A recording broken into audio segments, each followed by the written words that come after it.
Thank you, Merritt. So I feel, given the personal start that Adrian made, that I should kind of introduce a little bit about my background. So my background is I'm a botanist, a plant ecologist, and my first encounter with agri-environment schemes was back in the late 80s, where I nearly got a PhD to work in the Picos de Europa in Asturias on an early ESA scheme in northern Spain.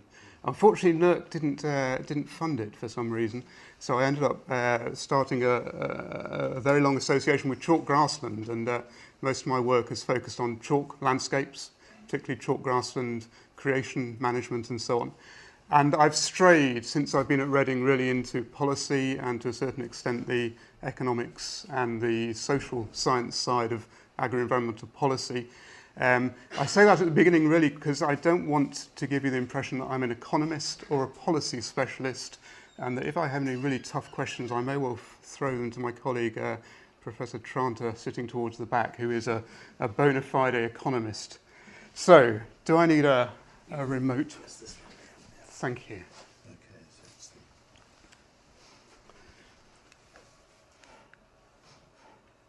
Lots of red lights, but no action. Here we go.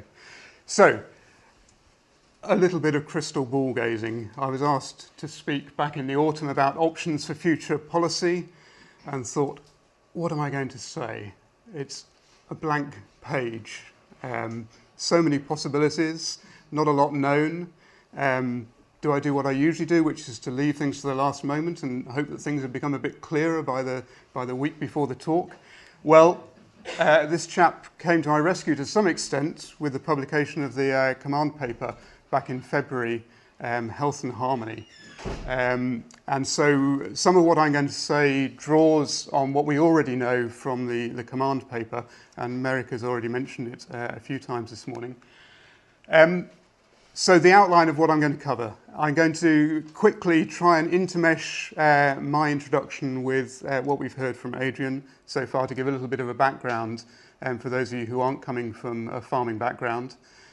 So part of that will be mapping what we're leaving behind. A little bit of discussion in the middle about what the alternative policy mechanism might be, but that's been superseded to some extent by what we now know is in the command document from Michael Gove and from DEFRA. So I want to talk about that and look a little bit about what the potential impacts might be, and then I'm going to end by looking at some of the outstanding issues, and I think really these are some of the key things that may inform the consultation, and there's some of the kind of live debates that are going on in terms of design for future policy. So, Michael Gove, public money spent on public goods, and the key element with relevance to agri-environment policy in the document is the development of a new environmental land management scheme underpinned by natural capital principles.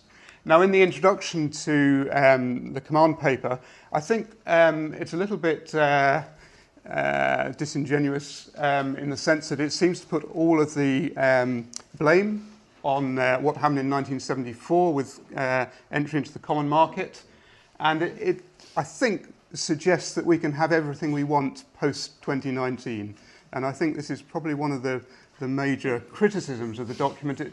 It doesn't, I think, sufficiently recognise that there are trade-offs and there will be decisions to be made. I also think he's probably a little bit incorrect in saying that productivity has been held back. There's an element of that, I think. But I think efficiency and total factor productivity, as economists would call it, has been on the increase. What has levelled off, particularly post-1986 Agriculture Act, is that our outputs have been fairly static, but our inputs have dropped. And a lot of that has been driven by some of the environmental provisions that came in around about the mid-80s. And as Adrian's pointed out, the drivers for this post-war period in agriculture have been very much food security, particularly given the experience in the wartime years, policies to encourage food production, and promoted by technological advances, but also promoted by, in later years, the Common Agricultural Policy and the removal of some of the risk of modernisation from farmers. So farmers, knowing that they had guaranteed prices, were able to invest in capital, in machinery, in new milking parlours and so on. So an economic policy undoubtedly leading to massive increases in productivity. You can see here in a graphical form the same graph that I guess Adrian presented of this fourfold increase in wheat yields since about 1950. But we're all aware that this has led to some significant problems, what economists would call negative externalities. So these are impacts felt by people elsewhere of decisions made by landowners about what they do on their land. And I won't go through this list because it really formed the core of Adrian's mapping out of the last few decades. It does lead to the societal issue about who pays for the damage. And there was a growing awareness that even though the costs of food has declined, and back in the 50s and 60s, maybe 30% of household budgets being spent on food, now about 10%. So we live in an era of cheap food. But we are paying for our food in multiple ways. So only one of those ways is the price that we pay in the supermarket. We're also paying through taxation for the subsidy system, the support system. And we're also paying quite often for the costs of clearing up the environmental problems. And as Adrian mapped, things got quite heated in the mid-80s. This is really when I was just starting to think about doing a PhD. And these are the kind of paperback books that you might see on the W.H. Smiths in stations, along with Marion Shord's Theft of the Countryside about the same time. So you get some idea of how emotive it was.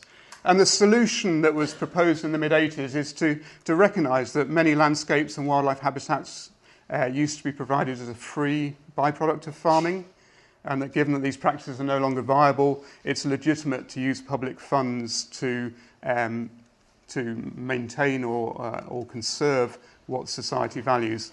And that led to the introduction of agri-environment schemes. Now, early on, these had quite limited objectives compared to our modern schemes, so really focused on landscape, on biodiversity, on historic features, so cultural landscape, and on access, so quite a limited range. And we've had over 30 years of development of the schemes.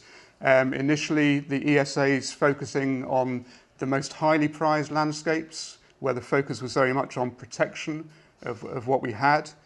That it's extended in the early 90s through the Countryside Stewardship Scheme, focusing on the wider landscape and giving all farmers an opportunity to apply for such funding.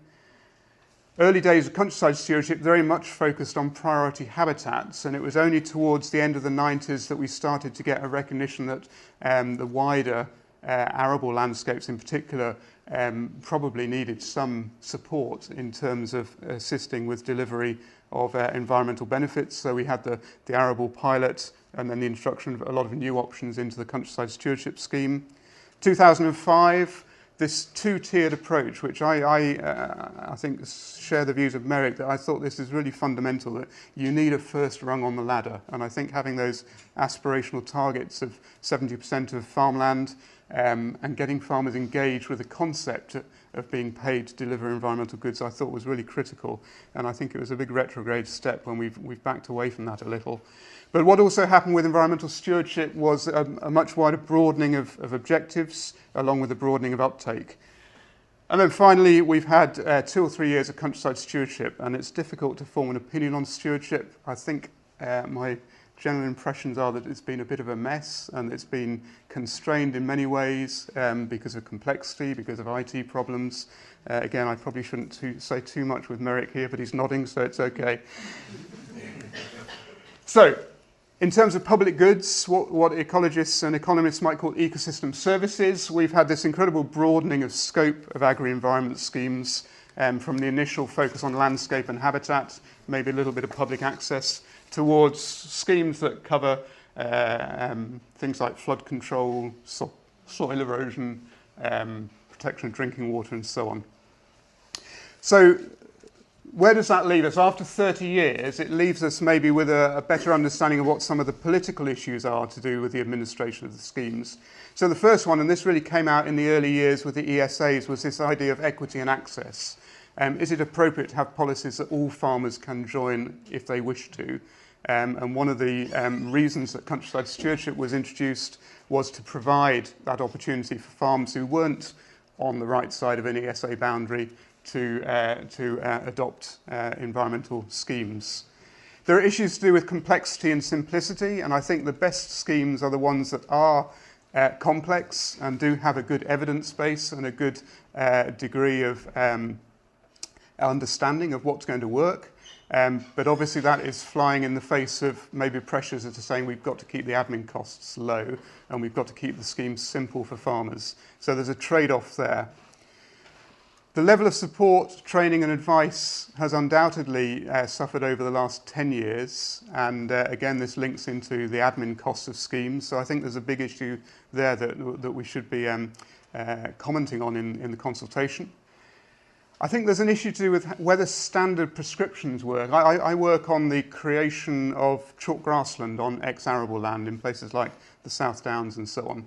And I think it's very easy for scientists to come at this with a mindset that says we can give you the technically correct answer, and quite often that involves a standard seed mix which is reflective of some national vegetation classification community, and it will become prescribed that this is what you must do. Or if you're in the upland hay meadows, you mustn't cut your hay before a particular date.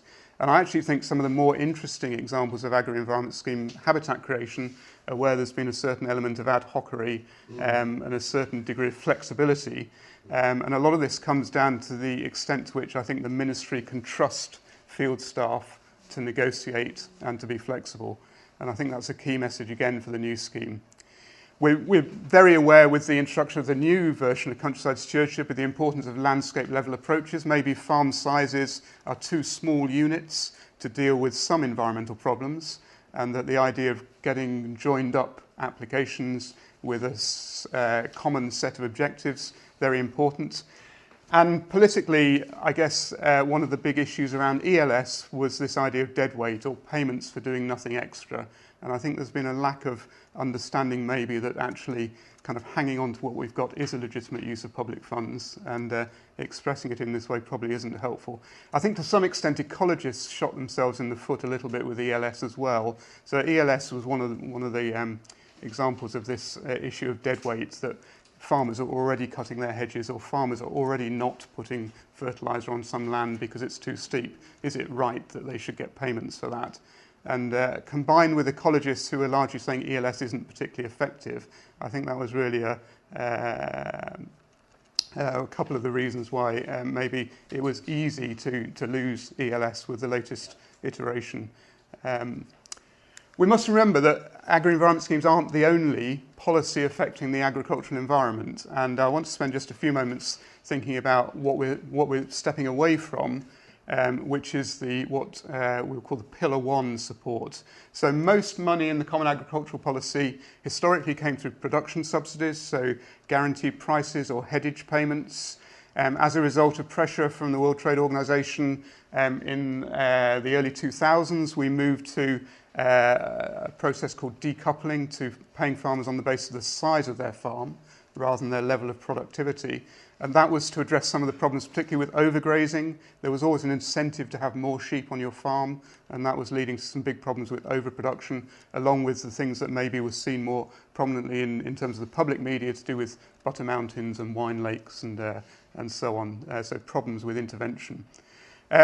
Pillar 2 is the second bit of the Common Agricultural Policy, and that's where agri-environment schemes sit.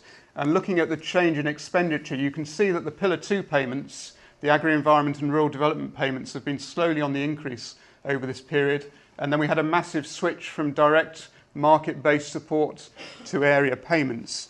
But the agri-environment schemes are still very much the minority. I think in the UK, the figure most recent is about 17% of our expenditure, so 83% going on direct support.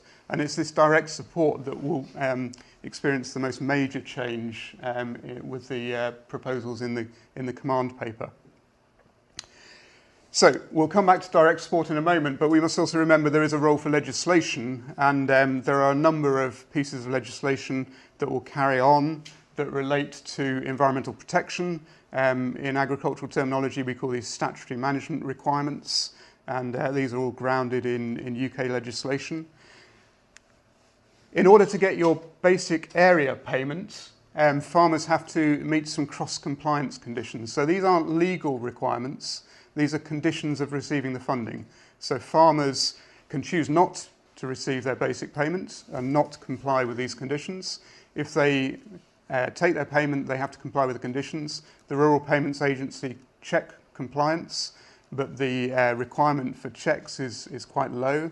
We're doing some work at Reading at the moment on how we can improve the ability for government agencies to check on what farmers are doing on farm through using things like remote sensing. But at the moment, the requirement is only a 1% sample. So if you're a farmer with a 50-year kind of working life, then maybe there's only a 50-50 chance you might get checked. It's obviously not quite that simple. So these are the cross-compliance areas. And really what society needs to decide is what is it legitimate for us to expect of farmers? Because on one side of this baseline, we might want to use regulatory policies or stick policies. If you do something we don't like, we will fine you. And on the other side, we're using carrot policies. So if you do something we do like, we will reward you. And clearly the position of that purple line on that graph is quite a difficult one to define. And I guess one of the big issues in previous years when we've been part of the CAP reform discussions is that the position of that purple line, if you're a French agricultural minister, might be very different from the position of that purple line if you're a Danish agricultural minister or a Greek agricultural minister. So in a sense, we're being removed from that consideration. Yeah, it's actually slightly more complex than just having a single purple line, because we do need to decide on what we should expect farmers to do, maybe in terms of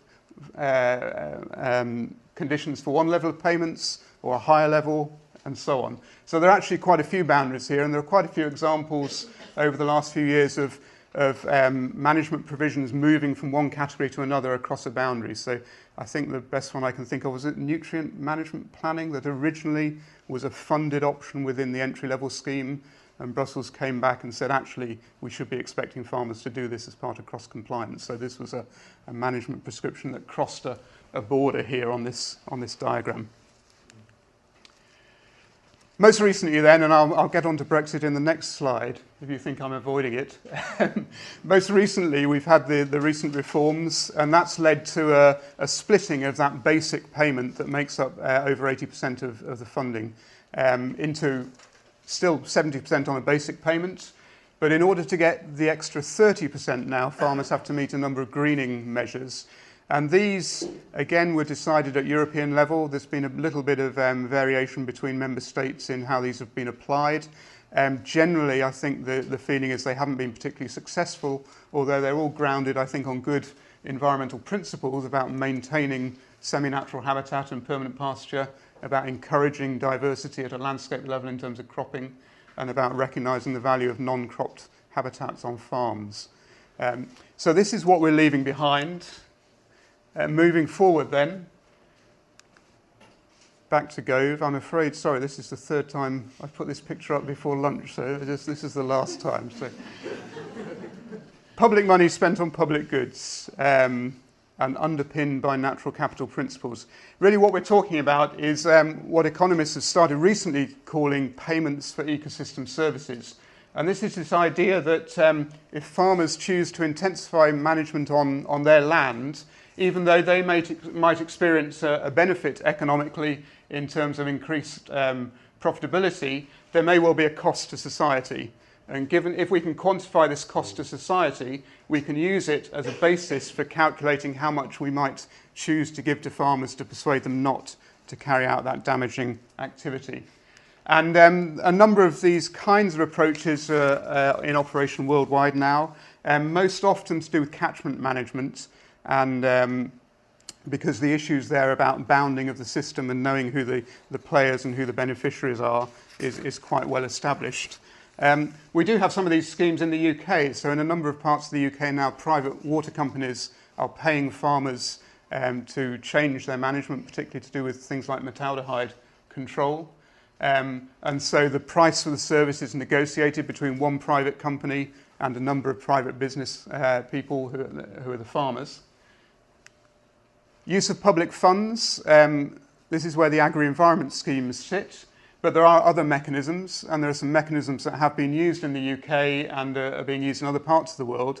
Probably the one I want to talk about is auction mechanisms, where society decides it wants a certain quantity of environmental benefit, and then it asks farmers to competitively bid for the right to deliver that to society.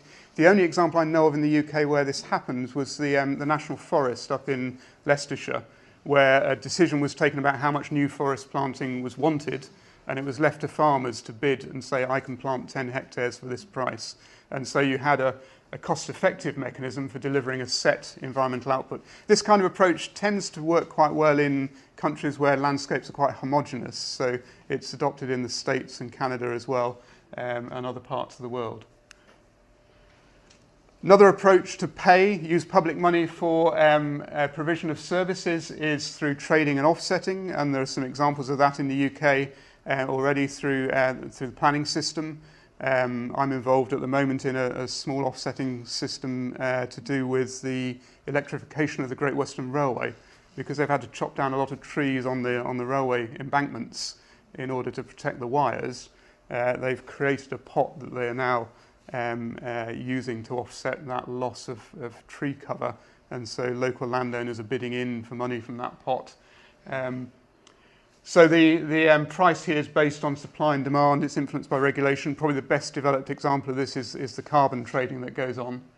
And then finally, there are market-based mechanisms to do with environment and branding. This is where the customer directly is picking up the cost of the environmental provision. So things like the leaf mark, Forestry Stewardship Council. So a direct relationship between customer and the farmer in these cases. So benefits of payments for ecosystem services, well, they're efficient, they conserve what's deemed to be worth conserving, they're sustainable because in general the demand for the product isn't going to go away, but there are some quite difficult requirements, and this is why I think some of the market-based approaches aren't particularly going to work across a range of environmental services. So they need a lot of technical information about both impact and value. They're high on admin costs for startup, and there are often disagreements about rights and responsibilities and so on. So they work best where it's easy to identify who the beneficiaries are, where the landowners are already organised and are few, and where there are well-defined benefits. So I think catchment management is probably the area where this best plays out. But it does leave the question of what do we do with a whole range of public goods that are not easy to monetize or are non-material, the kind of aesthetic value of landscape, the value of landscape for well-being and health and so on. And I was very pleased when the UK National Ecosystem Assessment work was carried out that they didn't just focus on economic and monetized values, but they did recognise those health and social benefits of the environment. So, public payments for public goods is one approach, but it's not going to be the only one going forward. We need a range of policies. Regulation will still be there. There will be some cases of direct government intervention, maybe not as extreme as we saw in the Netherlands a few decades ago, where we had government purchasing agricultural land in order to create larger nature reserves and national parks. But there will be a role for direct government intervention. There's a role for awareness raising and demonstration, and recognising that quite often an agroecological approach to farming is beneficial to the production system. It reduces requirements for inputs. And there will be market-based mechanisms, for example, branding schemes for the consumer. So what does the command paper propose? It's talking about maintaining funding to the end of the current Parliament. It's talking about simplifying the current scheme that we have to cope with some of the criticisms of it over the last couple of years. And there's going to be this business as usual implementation period before we move into what the command paper calls an agricultural transition period. And it's a little bit vague about how long this will last, but this is really a period during which the funding that's currently being used for the basic payments will be transferred into a new scheme focused on payments for public goods. So that's what we know from the command paper. How might this play out in terms of impacts on the landscape?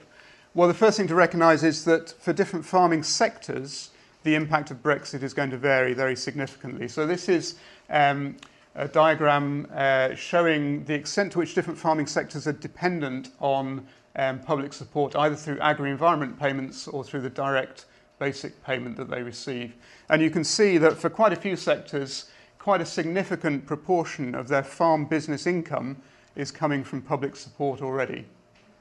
Particularly the case for grazing, not only in the uplands but also in the lowlands, and for mixed farming. The sectors that are most protected from the changes are things like pigs and poultry, horticulture, maybe dairying. But these farm types only account for about 14% of farms and only about 14% of farmland. So for the other 86%, there are some quite big changes ahead. So this is where we get a little bit predictive and crystal ball gazing. I think what we will lead to is a polarization in farming, and I think there will be agribusiness farms whose business model is to be competitive on world markets. And they will be increasingly relying on technological advances, reducing costs, improved efficiencies in order to match world markets and being able to compete. And alongside that, I think we're going to have a number of farms having to diversify their income. They have been already through the existing schemes, but they're going to be reliant on income generation through diversification. And one of those methods of diversification will be to take payments for provision of public goods. So, a lot of text so far. We do get some landscape pictures. What will this mean? Well, I've split this into three different landscape types because I think the issues are slightly different. So in our productive landscapes, like in the fenlands, I think we'll see a greater use of technology. I think we'll see a smaller number of producers, and we're already seeing that particularly in a lot of high-value crops now, that the national number of producers for many of our high-value fresh produce is actually quite low, and they're renting farmland on contracts. I think we'll see a lot of specialisation, a lot of investment in new tech. I don't think it's long before we will see small robot tractors in systems like this using GPS to navigate their way around and maybe carry out operations at night time and so on. So this is the productive agribusiness end. I've then defined what I'm calling contested lowland landscapes, and I think this is reflective of quite a lot of lowland England, where farming is constrained partly by fixed physical things to do with topography, partly by other economic and socio-economic pressures. So many of the areas like this are in the south. They're in areas maybe of high cover of woodland or other semi-natural habitats. They're quite often AONBs. And in these areas there is farming going on. We think of them as being farmed landscapes. But there are also immense other pressures, and some of those pressures relate to acquisition of land from new incomers to land ownership. And that might be your Russian oligarchs, or it might be people who just want a few hectares around a nice house in the country. So there's increased pressure from that kind of thing. I think there's increased pressure from recreation. And in a sense, there's a limitation to where farmers can go in order to expand and become more efficient. So I think these areas are going to be one of the most interesting to look at. And I spend quite a lot of my time working in the Chilterns. And one of the big issues for the Chilterns Conservation Board is kind of these kind of issues to do with mixed land ownership in a farmed landscape where there isn't a lot of commercial farming going on. And then finally in the uplands, what will happen in the uplands? Well, I guess there's some fear that the issues to do with profitability that I mentioned in previous slides might mean that farms go out of business, that we might see either abandonment of land or new grazing systems that have economies of scale, and those may well have big impacts on upland landscapes. Interestingly, I was at a talk just before Easter by Rob Mars, who spends a lot of time working in the uplands of the Pennines. He's based at Liverpool University, and he's got some plots where they've excluded grazing right back from the 1950s in the northern Pennines. And this idea that these systems might fairly rapidly turn to scrub doesn't seem to be happening in the plots, that they have had a fairly static vegetation, although, to be fair, the plots that he's looking at have been up on the tops, and the sources of colonists from woody vegetation may be a little far away. So it may be a slow move towards a more wooded or scrubby uplands. there may be policy drivers that accelerate that. And I'm just going to touch briefly on the rewilding debate. So in Wild Ennerdale, this is a project where the whole valley is owned, I think, by 3 landowners, the Forestry Commission, the National Trust, and one of the water companies. And they took the decision effectively to remove a lot of active land management and to allow nature to take its course. And this is what it looks like. And I think this kind of approach may well win favour amongst people advocating catchment management or carbon storage. And so if we're relying on our uplands as a carbon store and a source of fresh water, then maybe there will be some policy drivers that move away from extensive grazing. But rewilding like this is happening elsewhere, and I guess the prime lowland example is down in Sussex, and I think there probably will be a greater number of instances of this. I don't think this will become widespread, and I think it's a fairly niche market in terms of the business model.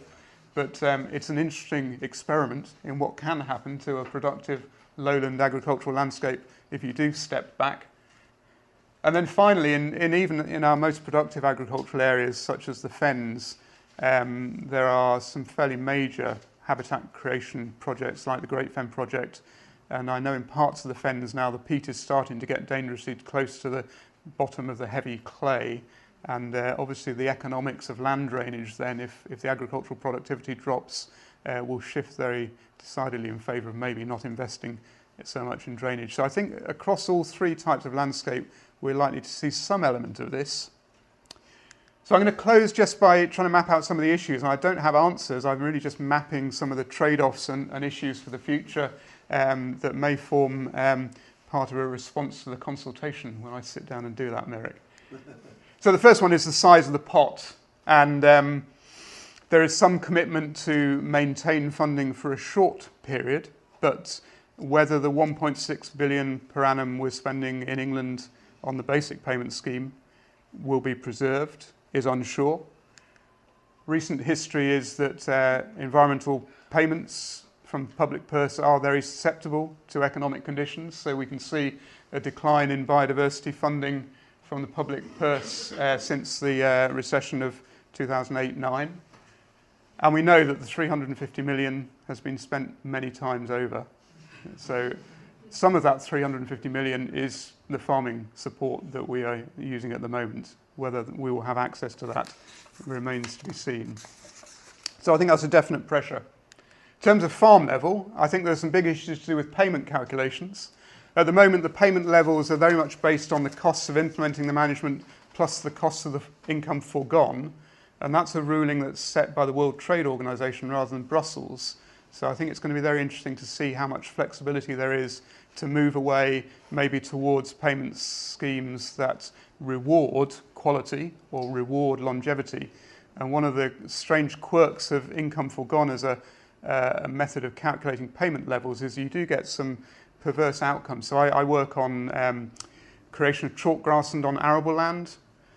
If you do that in the South Downs, you're foregoing the income you might get from wheat or oilseed rape. So in the first 10 years of an agreement, you might have a high level of payment because that was the decision to not grow wheat.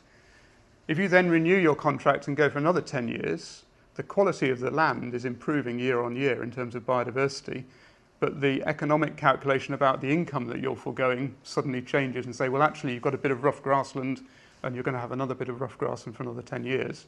So I think the income foregone calculation is a bit of a millstone in some instances. The command paper talks about benefits being properly valued, and I think that is a bit of a throwaway 3-word phrase that needs a lot of unpacking, because for a lot of the health, well-being, spiritual, aesthetic values of landscape, proper valuation is not an easy thing. And then the final agenda, I think that a lot of ecologists in particular are pushing is the idea of payment by results. And I'm a little cautious about this. I can see the benefits, and I can see the benefit in saying to the farmer, if you do a good job, you'll get a higher rate. But I think there are some significant barriers to entry into schemes, and there are obviously some significant upfront costs for farmers. So I think if we were to move down this route, I'd be much more in favour of a hybrid scheme where maybe there was a basic payment and then a top-up enhancement if farmers delivered well. It obviously also contributes significantly to admin costs because someone needs to go out and record whether you've got 5 skylark nests or 3 skylark nests.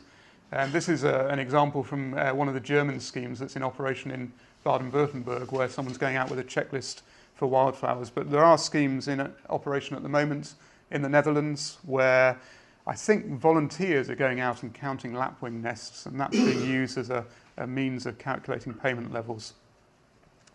So payment calculations. Third issue then is targeting, and I guess this is where the landscape side comes in. If the pot is going to be limited, then what is our approach to how we spend it? Do we spread it thinly across all farmland? In spite of the commitment, I have my suspicions that this may not happen. There's quite an active debate going on amongst ecological researchers about land sharing versus land sparing. But most of this comes from the developing world, where the argument is it's better to intensify management on a small area of land rather than destroy more natural ecosystems. It's a kind of debate that's had some currency in the UK, but I think it may be a little bit of a red herring. But more realistically, we need to be able to say where are the most valuable landscapes, where should we be spending the money, and should we be spending it on the most highly prized areas, the areas that probably 30 years ago were the ESAs, the national parks, or should we be putting money into the most degraded and most threatened landscapes? And that's a very different way of spending the money. And then, given that the mantra is public payments for public goods, where are the beneficiaries? And this is one of the issues to do with offsetting. Is it enough to say that you're going to fell some woodland on the edge of Reading, but it's okay because you're going to plant twice as much woodland at the far end of West Berkshire? So who are the beneficiaries? Who's benefiting from the environmental gain? So some big spatial targeting issues. The final one is the balance between paying farmers for what we might call universal good practice. So these are the kind of agroecological features, the kind of cover crops and the minimum tillage and the kind of pollen and nectar mixes and beetle banks and so on, versus high value features, which is really where agri-environment schemes started their development. And the balance between, if you like, entry level across all farmland versus very spatially targeted options is going to be a big debate. We're aware that in order to gain some of the environmental benefits, we might require that location matters, and that not only location but critical mass is important, and quite often the scale of individual farms may not be appropriate.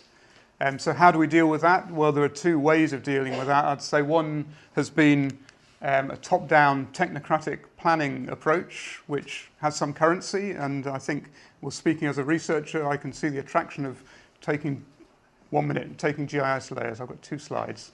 I can see the attraction of taking GIS layers and saying this is what we should be doing here. But I think there's also a lot of value in more bottom-up approaches, as we've seen through the facilitation fund with the current scheme. So local priorities differ. Local landowners ought to have a role in the decision, as ought local communities. And I think there's a definite role for natural character areas as an appropriate spatial framework. I'm looking forward to hearing Kate later on. Human capital, this comes out time and time again, the need for better engagement, better ownership of outcomes, more advice, the fact that farmers have to deal with multiple public bodies in administration of some of the schemes, the value of local partnerships, demonstration projects, networking and so on. And then monitoring, really important, this accountability. Are farmers delivering what we're paying them to deliver? And a lot of these things relate really to trust and how much the policy can cope with that local flexibility and maybe occasions on where practice differs across a boundary. Last slide, known unknowns, to use a phrase from across the water. The big unknown, of course, is the outcome of trade negotiations and the extent to which that will limit what is possible. And I suspect there will be a very significant lobby, particularly from the agribusiness end of farming, to free them from constraint. And I think we can't really understand how that debate is going to play out at the moment. So I'm going to end with uncertainty and just summarise. I think there is great opportunity and there's great appetite for change. I think there are a lot of really important ideas being discussed. In general, it looks as though the policy is going to build on existing policy instruments and continue that trend of modulation from direct support to support for delivery of public goods. There will be trade-offs, and I think this is where the command paper is a little bit naive. I'm always a bit wary about this phrase that's quite topical in agricultural research at the moment for sustainable intensification. I think we need to recognise that this is a little bit of an oxymoron. And then finally, some big unknowns. Funding, how big is the pot going to be, and what the terms of trade agreement is going to be. So I'll leave it there. Thanks, Merrick.